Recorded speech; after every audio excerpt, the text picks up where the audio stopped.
sikap yang manis, gak ada lagi yang main-main lagi, gak ada lagi yang bercanda-bercanda, gak ada lagi yang ketawa-ketawa lagi. Nah, semuanya duduk manis, kita mau sama-sama menyembah Tuhan. Semuanya tutup mata, angkat tangan. Kita mau naikkan pujian, Ku Mau Cinta Yesus.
Dalam nama Tuhan Yesus Kristus, haleluya.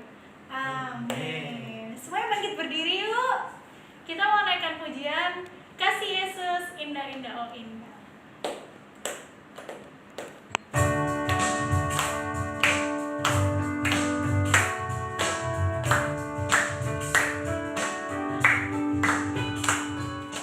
Kasih Yesus indah-indah oh indah. Indah oh indah, kasih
indah-indah pelangi, lebih indah kasih Yesusku. Kasih Yesus, oh kasih Yesus, mengalahkan segalanya. Kasih Yesus, oh kasih Yesus, mengalahkan segalanya. Setinggi-tingginya langit, lebih tinggi kasih Yesusku. Sejauh dalam lautan, lebih dalam kasih Yesusku. Seindah-indah pelangi, lebih indah kasih Yesusku. Kasih Yesus, oh kasih Yesus, mengalahkan segalanya. Kasih Yesus, oh kasih Yesus, mengalahkan segalanya. Mengalahkan segalanya. Mengalahkan segalanya. Nah, adik-adik semua boleh duduk. Nah, kita mau sama-sama siapkan hati kita untuk mendengarkan firman Tuhan. Mari kita naikkan pujian, ku senang dengar cerita.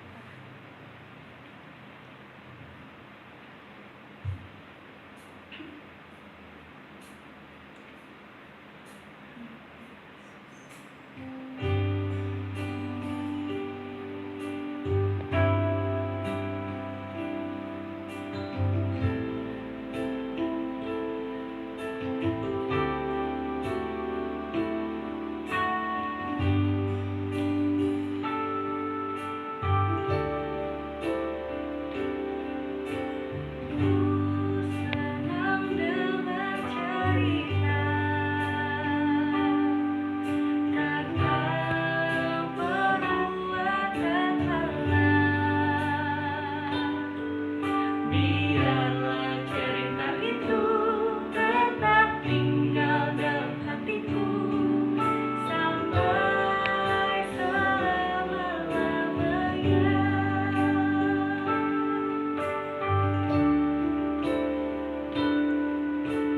Ku senang dengar cerita tentang perbuatan Allah. Biarlah cerita itu tetap tinggal dalam hatiku sampai selama-lamanya.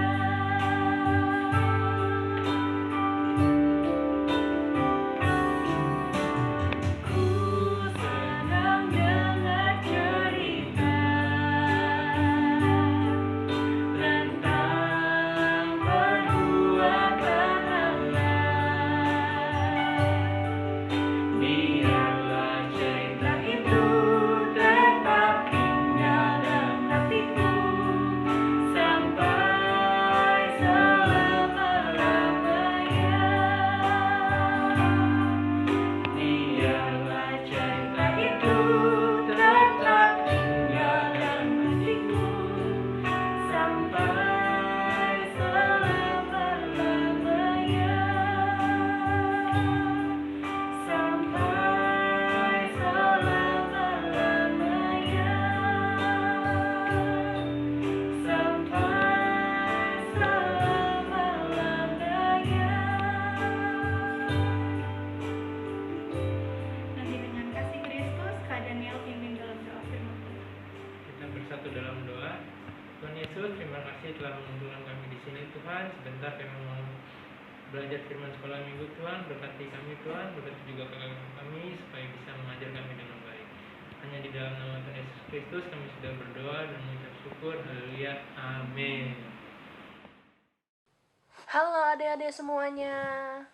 Udah siap belum dengerin cerita firman Tuhan? Kalau udah siap, ayo kita semua duduk yang manis. Pasang telinganya, lipat tangannya, kita dengarkan cerita firman Tuhan. Nah, sekarang kakak mau tanya dulu nih.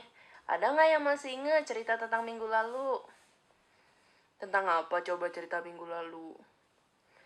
Tentang Saulus. Nah, saat itu Saulus yang ketakutan karena ia sedang buta dan sangat menyesali dosanya. Siapa yang datang untuk menolong Saulus? Ananias. Nah, kenapa nih Ananias berani untuk datang dan menemui Saulus? Padahal dia itu tahu kalau Saulus itu datang ke Damsyik untuk menangkap orang-orang Kristen yang percaya sama Tuhan Yesus. Nah, karena Tuhan Yesus itu udah memberitahu kepadanya kalau Saulus itu sudah berubah. Makanya Ananias menolong Saulus dengan cara berdoa untuknya supaya dia dapat melihat lagi. Dan akhirnya Ananias menjadi sahabat dan saudara untuk Saulus. Nah, hari ini kita akan mendengar tentang sahabat Saulus yang lain yang hadir saat Saulus itu sangat membutuhkan teman. Nah, waktu itu orang-orang Kristen yang ada di kota Damsyik itu bingung banget sama Saulus. Kenapa? Karena mereka taunya Saulus ini kan mau datang untuk menganiaya mereka, untuk mau dipukulin merekanya. Tapi malah Saulus jadi percaya dan sudah dibaptis. Nah, Saulus akhirnya berkata kepada mereka, Saulus bercerita kalau Saulus itu udah ketemu dengan Tuhan Yesus. Dan sekarang Saulus mau hidup bagi Tuhan Yesus dan menjadi pengikut Tuhan Yesus. Akhirnya setiap hari Saulus itu berdoa, mendengarkan firman bersama mereka orang yang percaya kepada Tuhan Yesus. Dan juga Saulus kemudian memberitakan kabar baik tentang Tuhan Yesus bersama dengan mereka. Bahkan Saulus itu sampai pergi ke rumah ibadahnya orang Yahudi. Di sana ia memberitakan tentang Tuhan Yesus, tapi orang-orang yang di sana malah tidak terima, tidak percaya dan marah kepada Saulus. Loh, bukannya dia itu pergi ke Damsyik buat menangkap orang-orang Kristen? Lah, kenapa dia jadi malah pengikut Tuhan Yesus? Wah, nggak boleh ini, nggak boleh. Akhirnya mereka membuat rencana jahat untuk membunuh Saulus. Aduh, parah, jahat banget ya adik-adik. Tapi ternyata ada orang Kristen di Damsyik yang mendengar tentang rencana jahat mereka dan tahu kalau Saulus ini ternyata sedang dalam bahaya. Makanya akhirnya pintu gerbang kota Damsyik dijaga siang dan malam biar Saulus ini nggak bisa keluar. Sementara orang-orang Kristen yang percaya itu cemas dan selalu terus berdoa untuk Saulus. Akhirnya Saulus dibawa ke satu rumah yang sangat jauh dari gerbang kota itu. Rumahnya itu dibangun di tembok kota, yang belakangnya itu ladang yang bukan masuk ke kota itu lagi, jadi udah keluar kota. Nah, tengah malam mereka memasukkan Saulus ke dalam keranjang, lalu diturunkanlah Saulus dari rumah itu. Lalu Saulus kabur melewati ladang supaya nggak kelihatan sama orang-orang dan nggak kelihatan dari menara pengawas. Kemudian akhirnya Saulus pergi menuju Yerusalem. Saulus ingat waktu dirinya itu pergi ke Damsyik bersama dengan para tentara, dengan pasukan. Tapi sekarang ia berjalan seorang diri dengan rendah hatinya ke kota Yerusalem. Tapi dia tahu kalau Tuhan Yesus itu ada untuk menyertainya. Dan Saulus ini ingin sekali bertemu dengan orang-orang Kristen yang ada di Yerusalem. Nah, setibanya Saulus di kota Yerusalem, Saulus langsung pergi mencari orang-orang Kristen. Tapi mereka itu pada takut sama Saulus. Kenapa takut? Karena mereka tuh ingat dulu itu Saulus yang menganiaya mereka. Makanya mereka tidak percaya kalau sekarang Saulus juga adalah pengikut Tuhan Yesus. Makanya mereka menjauhi Saulus, tidak mau memberitahu kepadanya di mana tempat ibadah di mana mereka berkumpul untuk berbakti. Saulus merasa sedih dan kecewa dan kesepian. Tetapi akhirnya Tuhan menyediakan teman bagi Saulus saat Saulus itu merasa kesepian. Namanya adalah Barnabas. Nah, Barnabas ini adalah pengikut Tuhan Yesus yang baik hati. Waktu ia mendengar tentang Saulus kembali ke Yerusalem, dia nggak ngumpet kayak yang lain. Dia malah pergi untuk mencari Saulus. Nah, saat mereka bertemu, Saulus berkata kepada Barnabas, "Barnabas, jangan takut pada saya. Percaya deh kalau aku ini udah percaya sama Tuhan Yesus, udah mengasihi Tuhan Yesus seperti kamu. Saya janji gak akan lagi menganiaya orang Kristen." Waktu perjalanan saya ke Damsyik, Tuhan Yesus berbicara kepada saya, dan sekarang saya tahu dan percaya kalau dia anak Allah Juru Selamat dunia. Lalu Barnabas itu senang sekali dan berkata kepada Saulus, "Iya Saulus, aku percaya kepadamu. Aku lihat bagaimana sekarang engkau mengasihi Tuhan Yesus." Lalu akhirnya Barnabas membawa Saulus kepada pemimpin jemaat Kristen yang di Yerusalem dan meyakinkan mereka bahwa Saulus ini sudah bertobat dan mengasihi Tuhan Yesus. Akhirnya mereka percaya kepada Barnabas, dan kemudian bersama-sama dengan Paulus mereka memuji dan memuliakan Tuhan. Karena orang yang dulu membenci Tuhan Yesus dan membenci orang Kristen sudah bertobat dan percaya dan menjadi pengikut Tuhan Yesus. Nah, setelah itu mereka membiarkan Saulus tinggal bersama dengan mereka di kota Yerusalem. Dan sekarang dia memberitakan bahwa Tuhan Yesus adalah anak Allah. Tapi ia tidak dapat lagi tinggal lebih lama di Yerusalem loh. Kenapa? Oh, karena gak semua orang di Yerusalem itu senang karena Saulus sudah menjadi orang Kristen. Banyak sekali orang-orang yang gak percaya membenci Saulus. Dan juga merencanakan rencana yang jahat untuk membunuh Saulus. Nah, akhirnya teman-teman Saulus yang percaya kepada Tuhan Yesus mengantarkan Saulus ke Kaisarea. Nah, di sana itu ada pelabuhan yang besar dan akhirnya Saulus naik ke kapal.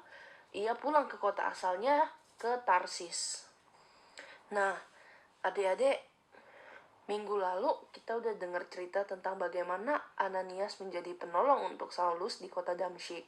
Dan sekarang di Yerusalem, Tuhan memakai Barnabas untuk menjadi penolong Saulus. Kalian tahu gak arti Barnabas apa? Barnabas itu artinya anak penghiburan. Nah, gimana caranya tadi Barnabas menghibur Saulus? Dia percaya pada Saulus dan membawa Saulus untuk berkenalan dengan orang-orang Kristen yang lain dan meyakinkan orang-orang Kristen yang lain untuk mau menerima Saulus. Nah, seperti Barnabas, kalau kita mengasihi Tuhan Yesus, kita juga pasti bisa mengasihi orang lain, bahkan orang-orang yang dibenci dan gak diterima oleh orang-orang lainnya. Karena itu yang Tuhan Yesus mau, supaya kita mengasihi siapapun tanpa melihat asal-usulnya. Jadi kita harus mengasihi tanpa pandang bulu. Nah, adik-adik, kita juga punya loh sahabat yang selalu ada untuk mengasihi kita dan selalu mau menerima kita dalam keadaan apapun. Siapakah dia? Tuhan Yesus. Nah, Tuhan Yesus itu adalah sahabat kita yang paling baik. Kita ini boleh datang ke Tuhan Yesus kapan aja, saat kita senang, saat kita sedih, saat kita marah. Tuhan Yesus itu selalu mau menerima kita, mendengarkan kita, mengasihi dan menolong kita. Apakah kalian mengasihi Tuhan Yesus sama seperti Tuhan Yesus mengasihi kalian? Harus dong. Nah, karena kita mengasihi Tuhan Yesus, mau gak kita untuk menjadi teman yang baik buat teman-teman kita? Pastinya kita mau ya. Nah, sekarang yuk kita buka ayat hafalan kita di Roma pasal 15 ayat 7a. Sekali lagi adik-adik, di Roma 15 ayat 7 bagian A. Terimalah satu akan yang lain seperti Kristus juga telah menerima kita. Sekali lagi, terimalah satu akan yang lain sama seperti Kristus juga telah menerima kita. Nah, demikianlah firman Tuhan pada sore hari ini. Ayo kita semuanya, kita berdoa, lipat tangannya, tutup matanya. Tuhan Yesus yang baik, terima kasih ya Tuhan, pada sore hari ini kami telah mendengarkan sebagian dari firman-Mu ya Tuhan. Terima kasih ya Tuhan, Engkau telah menjadi sahabat yang baik bagi kami, yang selalu mengasihi dan mau menerima kami. Tuhan, jadikanlah kami sama seperti Engkau, jadikanlah kami sahabat, teman yang baik bagi orang-orang dan teman-teman yang membutuhkan teman dan membutuhkan bantuan. Terima kasih ya Tuhan. Hanya di dalam nama-Mu kami berdoa dan mengucap syukur. Dalam nama Tuhan Yesus. Haleluya. Amin.